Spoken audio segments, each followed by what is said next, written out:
তো বন্ধুসকল আপোনালোকে সবে গমে পায় আজি ডক্টৰ এপিজে আব্দুল কালাম তেওঁৰ জন্মদিন 1931 চনৰ 15 অক্টোবৰ তাৰিখে তামিলনাডুৰ ৰামেশ্বৰম নামৰ এটা সৰু গাঁৱত জন্মগ্ৰহণ কৰিছিল।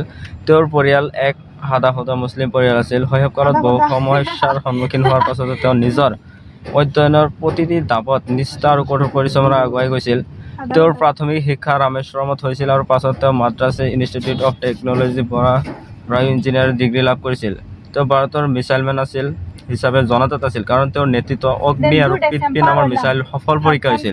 তেওঁৰ এই দুটা মিছাইল আছিল অগ্নি আৰু পৃথ্বী। এই মিছাইল পৰীক্ষাটো সফল হৈছিল।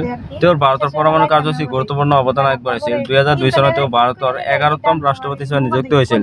তেওঁ ভাৰতৰ প্ৰথম মুছলিম ৰাষ্ট্ৰপতি হিচাপে আছিল। ৰাষ্ট্ৰপতি হিচাপে তেওঁ সাধাৰণ মানুহৰ প্ৰতি দয়া নৈতিক মূল্যবোধ আজি সুষম অনুপ্ৰেৰণা হিচাপে প্ৰসিদ্ধ লাভ কৰিছিল।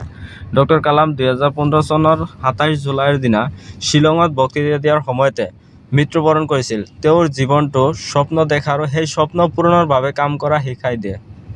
Thank you guys. তো আজিৰ ভিডিঅ'টো এইখিনিতে সমাপ্ত কৰিছোঁ আৰু নেক্সট ভিডিঅ' পাব আপোনালোকে।